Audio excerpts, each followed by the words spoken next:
Rencana eksekusi mati terhadap duo gembong narkoba Bali 9 asal Australia terus menuai kecaman pemerintahan Perdana Menteri Tony Abbott. Abbott bahkan mengungkit bantuan pemerintah Australia kepada Indonesia saat bencana tsunami melanda Aceh 2004 silam agar Indonesia membatalkan eksekusi mati kepada dua warga negaranya. Bagaimanakah pemerintah kita seharusnya menyikapi pernyataan Abbott? Haruskah kita lebih tegas menjawab permintaan Australia itu? Untuk membahasnya telah hadir bersama kami di studio Wakil Ketua Komisi 1 DPR Hanafi Rais dan Guru Besar Hukum Internasional UI Hikmahanto Juwana. Mas Hanafi dan Prof Hikmahanto, ini kalau kita bicara soal apa yang terjadi, sebetulnya kalau kita melihat ke belakang sedikit, eksekusi beberapa gembong narkoba juga yang dari sebelumnya itu dari Belanda dan Brazil itu juga menuai kecaman gitu. Nah, dengan rencana yang berikutnya ini, bagaimana kita harusnya bersikap? Mungkin Prof Hikmahanto dulu. Ya, jadi sebenarnya sebulan yang lalu saya sudah ingatkan kepada pemerintah ya melalui rilis saya di media bahwa dengan Australia kita harus hati-hati. Kenapa hati-hati? Kita ingin bahwa pelaksanaan hukuman mati harus tetap dilakukan. Hanya saja perlu dipertimbangkan karena Australia ini negara tetangga kita. Dan ada tiga hal yang perlu diperhatikan oleh pemerintah. Pertama, jangan lakukan pelaksanaan hukuman mati ketika di Australia itu sedang ada masalah politik. Karena seringkali isu-isu Indonesia itu dijadikan komoditas untuk mendudukan seseorang di suatu kekuasaan, ya, atau mempertahankan kekuasaan itu. Yang kedua adalah hubungan antar warga kita itu sudah cukup intens gitu ya. Jadi kita harus bisa menghindari tanda kutip konflik antar warga gitu ya. Dan kita berharap ada kedewasaan baik dari pihak Indonesia maupun kedewasaan dari pihak Australia. Dan yang ketiga, nah ini yang sekarang ini sering dibicarakan oleh pemerintah Tony Abbott. Mereka akan memainkan ketergantungan kita terhadap Australia untuk bisa tanda kutip membebaskan dua nyawa dari warga mereka yang melakukan kejahatan serius di Indonesia. Ya, seperti sekarang ini kan masalah tsunami. Belum lagi memang kenyataannya Indonesia mendapat bantuan juga untuk memerangi terorisme, lalu kemudian juga untuk keimigrasian. Tapi kita harus dalam posisi pemerintah mengatakan bahwa mereka itu bukan membantu kita, tapi kita membantu mereka karena kita mencegah teroris-teroris itu untuk masuk ke Australia. Atau misalnya para pencari suaka itu bisa dihambat di Indonesia untuk tidak masuk Australia. Gitu. Jadi harus ada argumentasi balik dari pemerintah kita untuk mengatakan bahwa jangan Anda main dengan ketergantungan-ketergantungan. Dan sekarang ini blunder dari Perdana Menteri Tony Abbott yang kemudian masuk ke Indonesia dan dipersepsi oleh publik Indonesia sebagai Australia ingin memainkan ketergantungan itu, dianggap sebagai manuver dari Australia yang harus dilawan.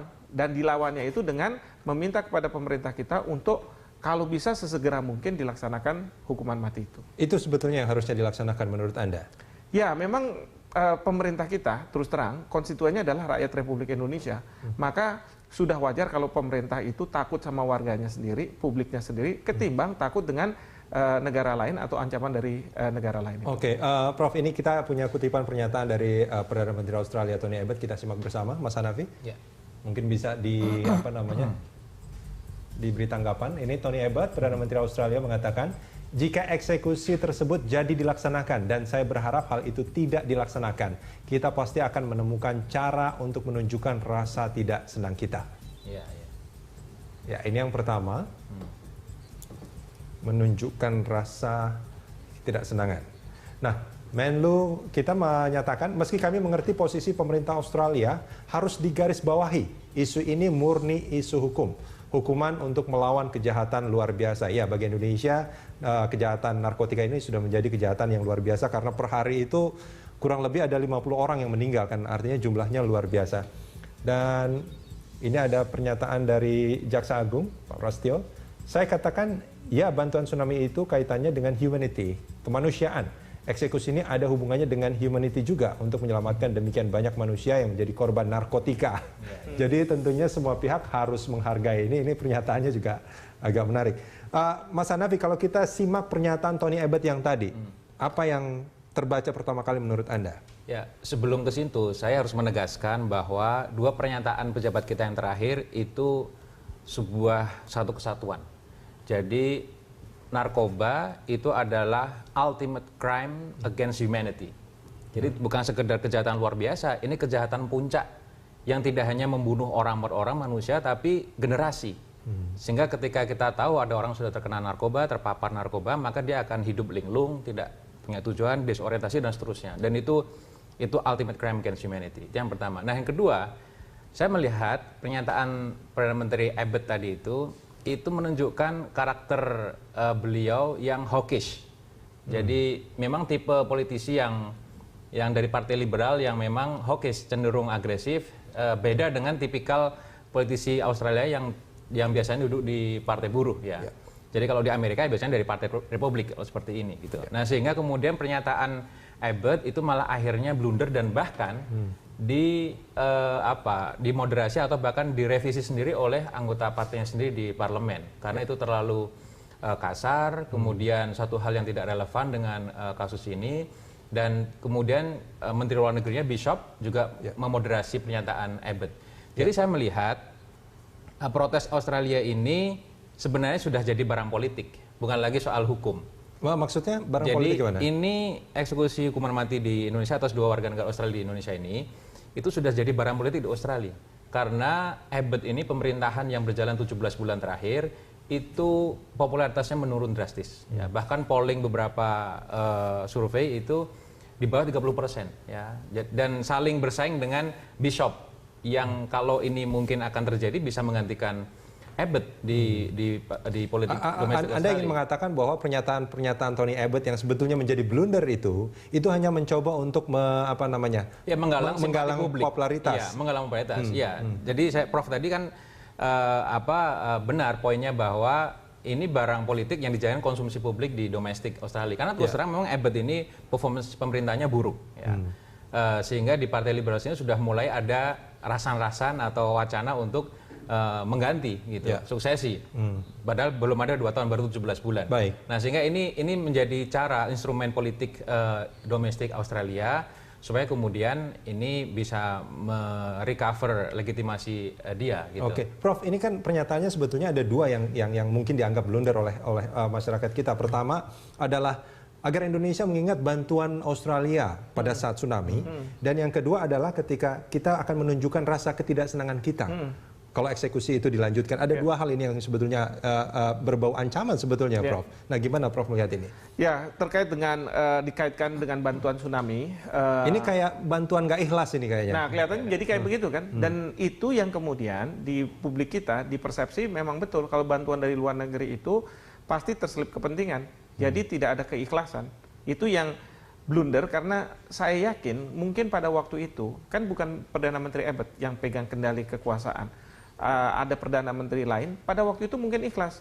Tetapi sekarang dimanfaatkan oleh Abbott seolah-olah untuk menjadi bargaining chip ketika dia berhadapan dengan pemerintah Indonesia. Etis nggak sih seperti itu sebetulnya? Menurut saya tidak etis. Ya, tidak etis karena beliau bukan yang paling tahu ketika mendesain bantuan itu ke Indonesia pasca tsunami. Juga beliau saya anggap bahwa ini menginterpretasi apa yang dilakukan pemerintah mereka dulu kepada Indonesia. Apalagi sebenarnya bantuan ini kan masalah bantuan kemanusiaan. Sementara kalau kita bicara soal 2 orang gembong ini kan kaitannya dengan pelaksanaan hukum. Beliau juga harus dibedakan. Harus dibedakan. Beliau juga mengungkit bahwa kami ini membantu sampai ada nyawa dari tentara Australia yang hilang gitu ya. Seolah-olah nyawa itu harus ditebus dengan 2 nyawa ini. Kan ini nggak bisa dibarter sebenarnya. Tapi itu yang dia lakukan. Nah, untuk yang pernyataan kedua, menurut saya wajar-wajar saja bahwa ketidaksenangan itu akan diekspresikan. Tetapi ketidaksenangan itu bisa diekspresikan dalam konteks seperti kemarin Brasil dan Belanda memanggil duta besarnya pulang. Tetapi ingat, di Australia itu belum menempatkan duta besarnya sampai hari ini. Jadi mungkin saja dia bisa menunda. Boleh seperti itu. Tetapi kalau lebih dari itu, nah ini yang saya kategorikan sebagai intervensi kedaulatan. Misalnya, tiba-tiba dia mau menghentikan kerjasama yang selama ini ada. Mungkin seperti itu ya. Atau misalnya menghentikan bantuan kepada Indonesia. Ya tentu kalau seperti itu Indonesia kita juga harus katakan ya sudah kita tidak akan. Kita juga harus bersikap tegas juga artinya dengan ancaman-ancaman seperti itu. Kalau misalnya Abbott mengatakan kita boykot Indonesia bagi para turis mereka, ya pemerintah juga bisa mengatakan kepada rakyat Indonesia untuk sementara jangan makan daging sapi dari Australia dulu. Oke, kita akan sambung di segmen berikut nanti. Wakil Presiden Yusuf Kala meluruskan kesalahan persepsi tentang penundaan pelaksanaan eksekusi mati terhadap 2 orang terpidana kasus narkoba asal Australia. Sebelumnya sempat diberitakan JK telah menyetujui permintaan Australia menunda pelaksanaan hukuman mati terhadap 2 terpidana Australia Andrew Chan dan Muran Sukumaran saat ditelepon oleh Menlu Australia Julie Bishop. Jadi kemarin Menlunya Nabi Bishop menjelaskan bahwa dan sambil tentu menyesalkan salah pengertian itu, Perdana Menterinya ingin mengatakan bahwa sejak dulu hubungan Indonesia dengan Australia bagus, termasuk pada saat tsunami tentu partisipasi Australia baik. Ini dimaksudkan bahwa Australia ingin melanjutkan kerjasama itu, baik kerjasama dalam bidang ekonomi, pertahanan, kepolisian, dan juga sama-sama memerangi narkoba. Dia ingin bersama-sama memerangi. Itu maksudnya. Oh iya, dan dia menghargai, bukan menghargai, mengerti bahwa hukum Indonesia yang harus berjalan seperti itu. Saya jelaskan bahwa bukan presiden yang memutuskan hukuman mati itu. Jangan lupa ini mahkamah pengadilan yang independen, objektif. Karena ini merusak bangsa kita. Jadi ini objektivitas pengadilan, bukan presiden. Jadi jangan tanya pemerintah. Ya, itu tadi pernyataan dari Wakil Presiden Yusuf Kala. Mas Hanafi, ini kalau kita bicara soal pernyataan Tony Abbott, ada 2 tadi yang bicara soal tsunami, yang keduanya bicara soal menunjukkan rasa ketidaksenangan itu. Tadi Prof. Hikmanto sempat menunjukkan, ya, kita masih menunggu sebetulnya ya rasa ketidaksenangannya apa gitu kan. Mau memboikot apa, kita juga bisa memboikot gitu. Tapi apa yang paling mungkin dilakukan oleh pemerintah Australia kalau ini tetap dilaksanakan menurut Anda? Saya kira hal yang paling bisa dilakukan paling elementer biasanya ketika sebuah negara melakukan protes ya, itu tadi menarik duta besarnya ya, atau bahkan mungkin konsulatnya sekalian ya. Itu satu hal yang dalam dunia diplomasi itu lumrah dilakukan ya. Kalau mau lebih nekat lagi ya, kalau memang Australia ini atau Tony Abbott ini merasa mungkin harus terus merecover dukungan politik di dalam negeri, itu mungkin dia bisa lebih nekat lagi, misalnya tadi memboikot warga Australia berdatang ke Indonesia, mungkin memberikan warning begitu dan lain sebagainya ya. Atau mungkin yang lebih ekstrim lagi misalnya, tapi saya kira kemungkinan kecil, itu mungkin ya melakukan propaganda militer dan lain sebagainya. Ya. Dan itu berhasil ya. Panglima TNI juga sempat bicara bahwa mereka sudah siap juga kalau ada terjadi hal seperti itu. Iya, yang dilakukan Tony Abbott sebagai negara tetangga itu justru mengeskalasi masalah, memperluas masalah menjadi semakin pelik ya. Karena tadi itu niatnya bukan untuk mencari solusi terhadap soal hukum ini, tapi dia hanya berpikir untuk kepentingan partainya saja, rezim di dalam negeri. Itu menjadi fatal. Ya. Anda melihat bahwa apa yang dilakukan oleh Tony Abbott ini, pernyataan-pernyataan ini kan sebetulnya harusnya dilokalisir sebagai sebuah masalah hukum gitu kan. Tapi ini menjadi sebuah masalah negara antar negara. Ya, jadi barang politik tadi itu. Jadi barang politik. Seharusnya dimanapun negara, Australia maupun siapapun, termasuk Indonesia gitu ya, kalau ada masalah seperti ini boleh memberikan perlindungan hukum ya, untuk memastikan bahwa warga negara di tempat negara lain yang terkena kasus hukum itu mendapat perlakuan hukum yang adil, transparan, objektif. Itu saya kira yang harus dilakukan, bukan malah melakukan propaganda, bahkan ancaman ya, yang itu pasti akan ada aksi, ada reaksi. Kalau menurut Anda yang dilakukan apa? Propaganda atau ancaman atau kedua-duanya yang sudah dilakukan? Dua-duanya sudah terjadi. Ya. Bahkan yang fatal saya kira ketika Abbott itu mengatakan dulu dibantu bantuan tsunami dan lain sebagainya, itu kan akhirnya diralat juga, dimoderasi oleh tokoh-tokoh separtainya di Australia, termasuk Bishop. Ya. Sebenarnya 2 orang ini kan punya tipikal berbeda. Yang satu ini agresif, yang satu memilih untuk moderat gitu. Dan itu kemudian menjadi komunikasi politik yang buruk ketika sampai di kita sebagai penerima gitu. Dan saya kira sekarang Indonesia dalam posisi upper hand. Kita lebih di atas angin untuk menentukan kapan ya, karena ini terus terang wilayah hukum nasional kita ya. Dan ini menjadi bukti kalau kemudian kita lantas tunduk dengan intervensi Australia, maka ya mungkin pemerintahan sekarang kepercayaan publiknya juga akan semakin turun. Kedaulatan pemerintah kita juga menjadi tidak ada artinya. Seperti itu ya Prof ya sebetulnya ya. Betul sekali.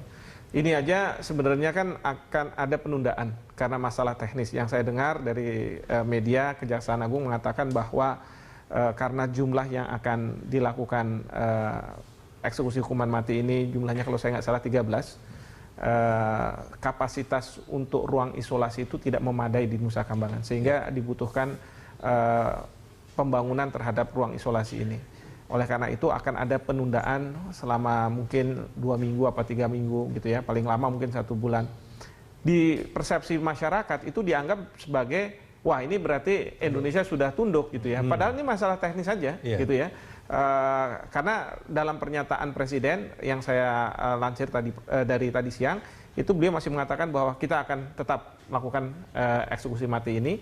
Bahkan yang tadi katakan Panglima TNI pun sudah ada di belakang pemerintah. Jadi Panglima mengatakan bahwa kita siap kalau misalnya sewaktu-waktu ada ancaman-ancaman terkait dengan masalah hukuman mati ini. Artinya Panglima TNI ya dalam hal ini TNI kita juga melihat bahwa ancaman ke arah sana juga bukan sesuatu yang tidak mungkin. Betul sekali. Itu yang kenapa Panglima kemudian muncul begitu ya. Karena mungkin berdasarkan assessment dari TNI bahwa ini bisa membahayakan negara kalau misalnya tidak jalankan.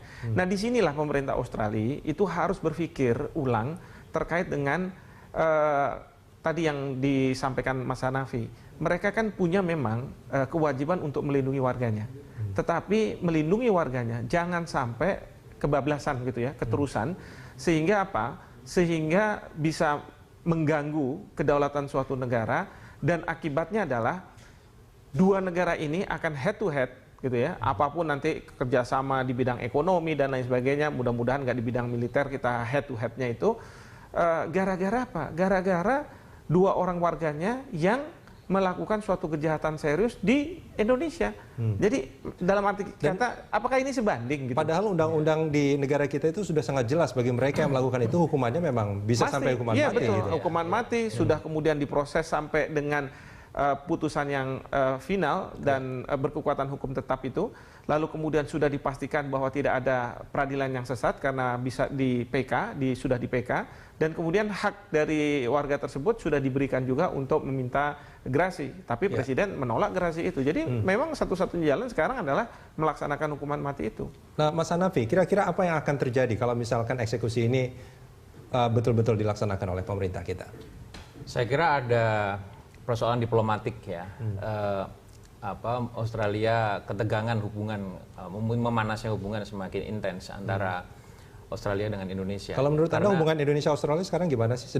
Ini kan memang negeri jiran yang kadang-kadang naik turun kan? Nah sekarang ini lagi gimana sebetulnya? Sekarang semakin meninggi ya. Semakin meninggi. Artinya suhu politiknya semakin panas gitu. Apalagi kalau sudah dieksekusi.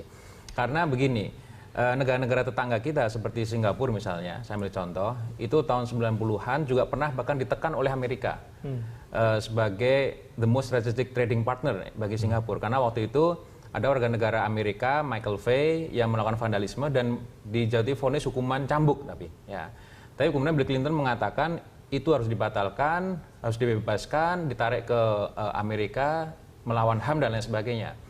Nah yang dilakukan oleh Singapura, saya kira bisa dicontoh oleh Indonesia adalah melakukan diplomasi itu terbuka. Jadi membuka saluran diplomatik itu sebanyak mungkin dengan pihak Australia, karena Singapura membuka hubungan diplomatik dengan Amerika waktu itu, dan tetapi tetap ujungnya bahwa hukum nasional ditegakkan. Nah waktu itu komprominya tadinya hukum cambuknya kalau nggak salah 12 kali dikurangi menjadi 8 kali kalau nggak salah. Tapi tetap itu hukumnya ditegakkan. Tapi kalau hukuman mati kan nggak bisa. Ya artinya bahwa wilayah hukum nasional harus tetap tegak, tapi lakukan juga saluran diplomasi ini dengan pihak-pihak yang protes. Jangan malah kemudian kita juga sama-sama kenceng, karena nanti hasilnya menjadi sangat tidak bagus. Kita kehilangan fokus. Nah fokus kita ini kan hukum tegak, hubungan dengan negara tetangga cooling down gitu kan. Nah sehingga yang penting Kemenlu saya kira atau mungkin Presiden kalau perlu itu diplomasinya kalem tapi confident. Sehingga pihak Australia maupun PBB atau negara lain yang protes itu memahami betul. Kalaupun ada riak-riak paling ya mungkin 1-2 bulan saja saya kira ya, tidak lama. Karena toh setelah itu ketika kasus Singapura itu Bill Clinton mengatakan saat dia jadi presiden, dia mengatakan ketika ketemu Perdana Menteri Singapura waktu itu mengatakan dulu sebenarnya Michael Fay itu dicambuk lebih banyak lagi ya gitu. Karena ternyata setelah kembali ke Amerika berbuat kriminal lagi yang sama. Oke. Nah, artinya ini kalau balik lagi bukan jaminan kemudian tidak Melakukan hal yang sama. Dan akan makin banyak lagi korban-korban dari narkotika. iya. Oke, Mas terutama Hanafi di Indonesia ini. Dan Ya. Prof, kita akan sambung di segmen berikut.